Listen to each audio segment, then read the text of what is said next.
I never believed silence could have a texture, until the Antarctic taught me otherwise.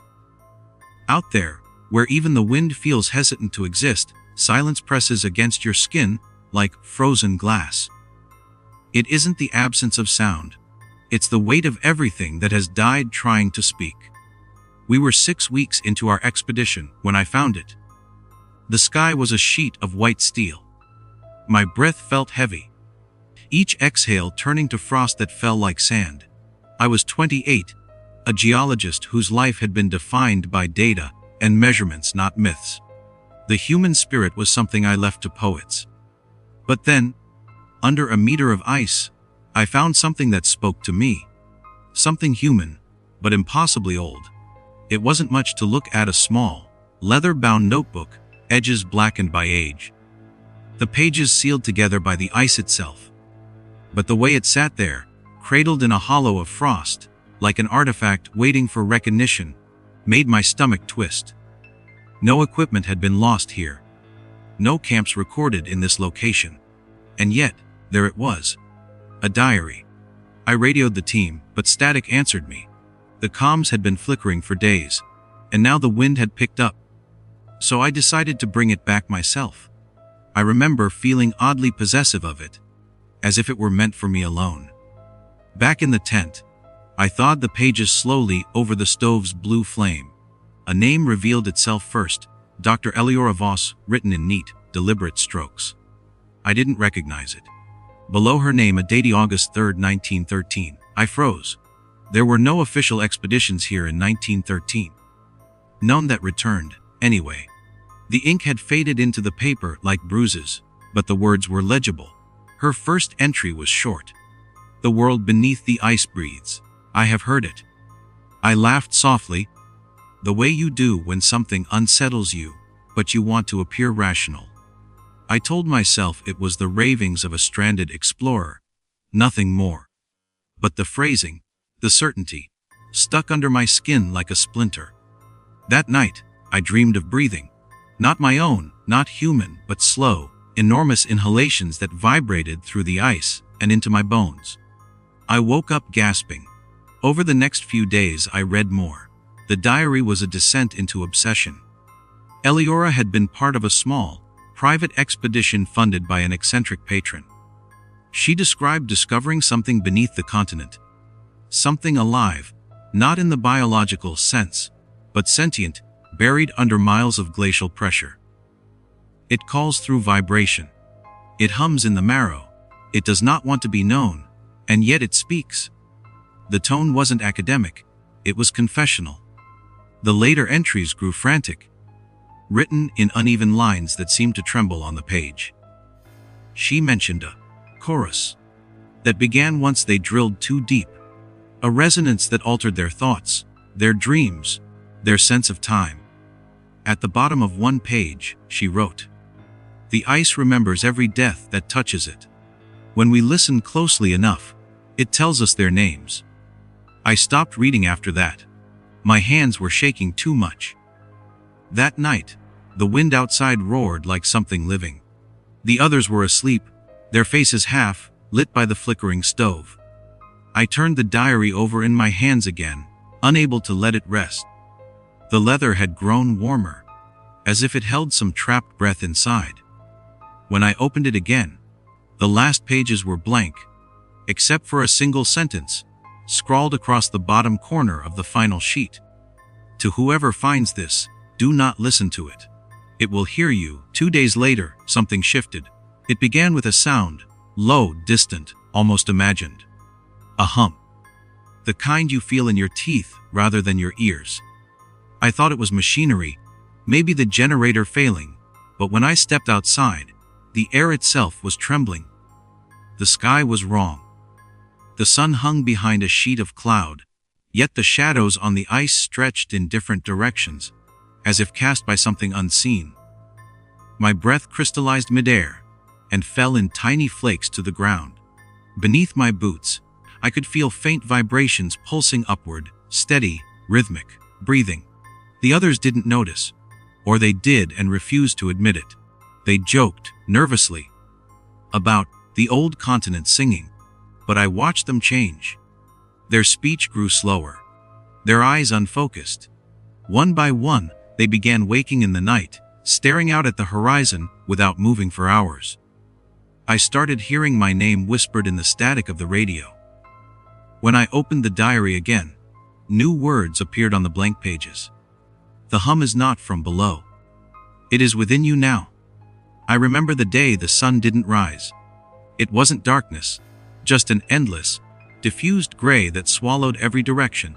The GPS failed, compasses spun uselessly. We couldn't tell north from south. The ice cracked somewhere distant, echoing like thunder, but no one could locate the source. That's when Thomas disappeared. He had gone to take temperature readings near the ridge and never came back. We followed his tracks until they stopped abruptly at a sheet of flawless ice. No cracks, no hole, just the faint outline of where he'd stood, facing down, palms pressed against the frozen surface. As if he'd been listening. I found something there, half buried. A page from the diary.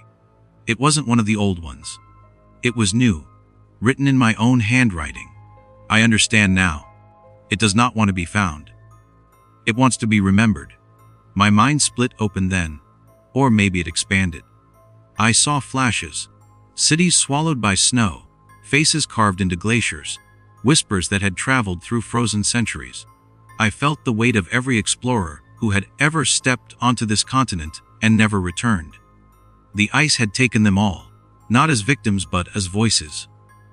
The world beneath was not asleep. It was waiting. I burned the diary that night. I tore out every page, fed them one by one to the blue flame. The smell was sweet, almost floral, and the fire burned without smoke.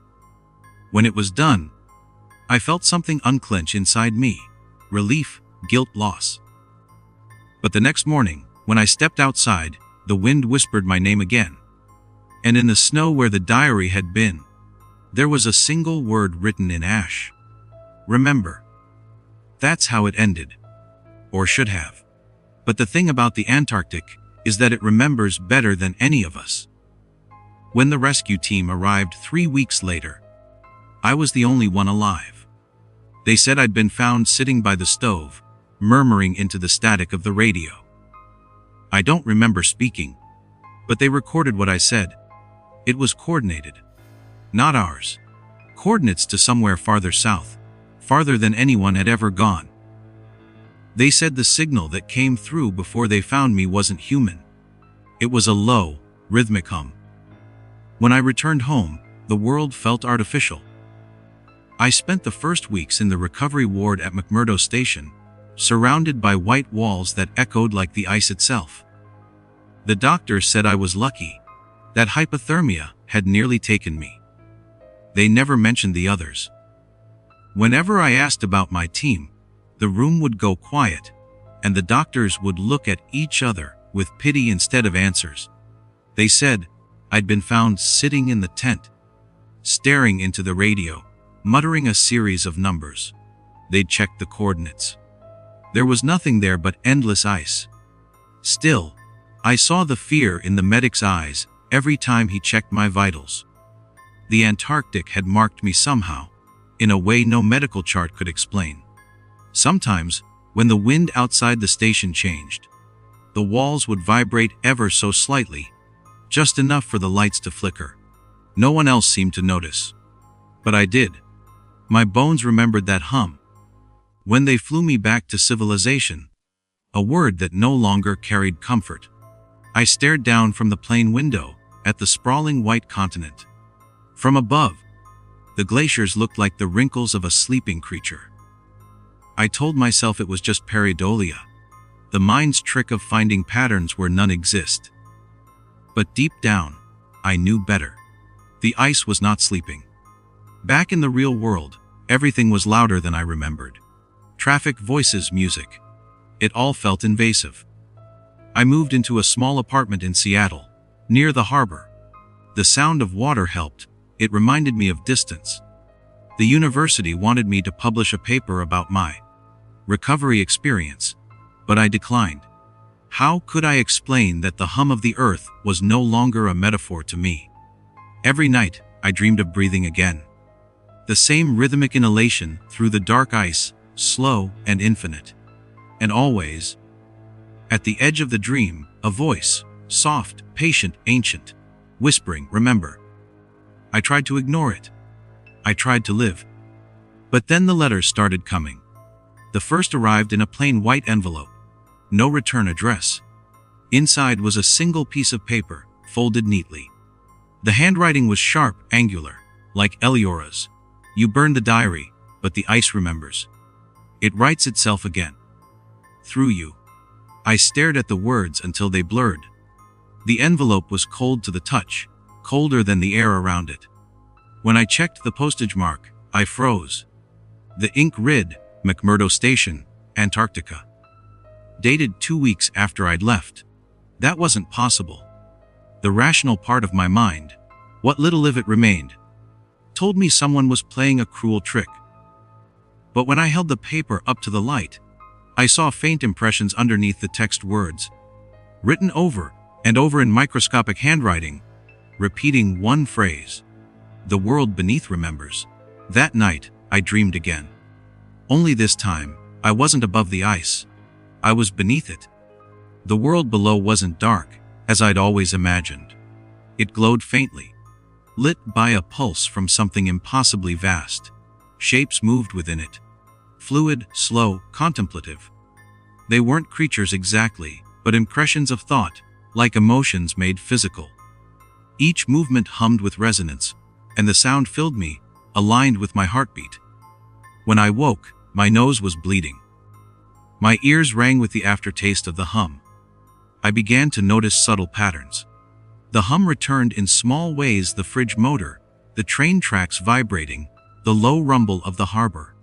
But when I listened closely, it wasn't random. It was repeating the same frequency, exactly 19.8 Hz. The same one was recorded at our camp, just before we lost Thomas. It was as if the world was whispering to me, reminding me that I'd heard something I wasn't supposed to. I tried to drown it out with music, but even through the songs, that low vibration persisted, threading through every note. And sometimes, when I was exhausted enough, it almost spoke, not with words but with feeling. Sorrow, loneliness, memory. That's when I started hearing Eliora's voice. It began as a murmur when I was half asleep, the kind of hypnagogic hallucination that the doctors had warned me about. But it grew stronger. She would call my name softly, almost apologetically. "You opened the ice," she whispered once. "You let it hear you." I told myself she wasn't real, that her diary had burned to ash. But one morning, when I went to my desk, there it was again. A small leather-bound notebook, edges cracked, faintly smelling of frost. My breath caught. I hadn't owned any notebooks since the expedition. I'd thrown them all away. My hands trembled as I opened it. The first page was blank, except for one faint, fresh line. "You can't destroy memory." A days blurred. My colleagues stopped calling. I stopped answering. I began writing compulsively, without knowing why. At first it was gibberish, but soon it formed patterns. Diagrams of waves, symbols that didn't belong to any language I knew. Lines that curved like geological maps of nowhere. Each page I wrote left a faint hum in the air, as if the ink itself carried resonance. My apartment walls began to vibrate softly at night. The neighbor downstairs complained about music I never played. Then, one night, the lights went out. The city outside still glowed faintly through the window, but inside, everything was dead silent. For the first time in months, the hum stopped. The silence was absolute, perfect, and terrifying. And in that absence, I realized something that froze my blood. The hum had never been coming from outside. It had been leaving me. I screamed, but no sound came out. My throat constricted, my skin prickled with static. My breath clouded in the air, and I saw faint frost forming on the floorboards. The temperature plummeted, and from somewhere deep beneath me, through layers of concrete and earth, I felt the familiar pulse again. I ran. Out the door, down the stairs, into the freezing night air. The city felt wrong. Buildings leaned slightly inward. Streetlights flickered in sync with the rhythm of that buried breath. I stumbled toward the harbor, the hum vibrating through the asphalt like a heartbeat. And then I saw her. Eleora Voss. She stood at the edge of the pier, her face pale, eyes like clear ice. Her hair moved in the wind, but her clothes were still, the air around her unnaturally still. I should have been terrified, but instead I felt a strange sense of understanding, like I was looking at a reflection I'd been waiting for. She didn't smile. She only said one thing. It is not trying to hurt you. It's trying to remember what it means to be alive. Then she stepped backward, into the water, and vanished beneath it without a ripple. I don't remember how I got home. The next morning, I woke up on my floor, soaked in salt water, the notebook open beside me. New writing covered its pages, my own handwriting again, but trembling frantic. The hum is not a sound. It is memory itself. Every vibration, every thought, every death, every echo that has ever touched the ice becomes part of it. The earth remembers itself through us. And I can hear it now, all of it. The rest was unreadable. For days afterward, I heard whispers in everything. Air vents, footsteps, my own heartbeat. It wasn't madness. It was memory replaying itself, ancient and endless. I realized then that Eleora hadn't been cursed. She'd been chosen, or maybe consumed, to become part of the memory that the ice carried. And maybe so had I. I stopped leaving the apartment. I taped the windows shut, unplugged everything that made noise. Still, the hum persisted, faint but constant, like the earth breathing through me. One night, I decided to test it. I set up a recorder and whispered into it, asking a single question. What are you? When I played it back, my voice came through. But beneath it, layered deep within the static, another voice answered. It wasn't words. It was an emotion made sound. Sorrow vast enough to drown in, longing that spanned millennia. And then, just before the recording ended, a whisper, faint, unmistakable. Remember. I couldn't bear it anymore. I booked a flight back to Antarctica. The others at the station didn't recognize me, of course. I was a survivor from a failed mission a year ago. A ghost returned. They let me stay as a guest researcher under supervision. They said the continent had a way of getting into people's heads. They were right. The closer I got to the coordinates I'd whispered in my delirium, the louder the hum grew. It wasn't beneath the ice anymore. It was within it, resonating through every molecule. The snow glowed faintly at night, phosphorescent like breath against glass. I found the spot again. The place where I'd dug up the diary. The ground was smooth now, undisturbed. But when I placed my hand against the ice, it was warm. And beneath that warmth, I felt it. The pulse. It wasn't a heartbeat. It was countless heartbeats, overlapping, harmonizing, forming one endless breath. I understood then. The ice wasn't just remembering the dead. It was storing everything. Every vibration that had ever existed. Every whisper, every footstep, every thought that had ever touched the earth. The planet itself was an archive of consciousness. We didn't discover it. It discovered us. And it wanted witnesses. I stayed there until my body began to fail again. The cold gnawed through layers of clothing, my vision blurred, but I couldn't leave. I pressed my ear to the ice and listened. I could hear them, all of them. My team. Eleora. Even my own voice. Echoing backward through time. Whispering the same words. It will hear you. I smiled through tears as the world dimmed. For the first time, I wasn't afraid. The hum surrounded me, filled me, carried me somewhere deeper than death. When I woke up, I was in a hospital bed again. They said they'd found me half, buried in snow, miles from the base. No one understood how I'd survived. My body temperature had dropped below what should have been fatal. I told them I didn't remember. But I did. I remembered everything. That was 2 years ago. I'm back in Seattle now. My life looks ordinary again, on the surface. But the hum never left. It's quieter now, gentler. Sometimes, when the world is silent and I'm alone, I can hear it, steady, patient, alive. And sometimes, when I close my eyes, I can almost see beneath the ice a vast network of memory, luminous and breathing. The souls of those who were forgotten, intertwined with the vibrations of the earth itself. It's not a curse anymore. It's a communion. I write it all down now, not because I think anyone will believe me, but because memory demands witnesses. Maybe this notebook will end up buried, too, one day.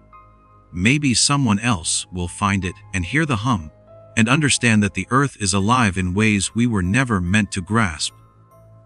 If you're reading this, and you ever hear a sound beneath silence, a low, steady breath that seems to come from nowhere, don't be afraid. It's not coming for you. It's remembering through you. Just listen. And remember,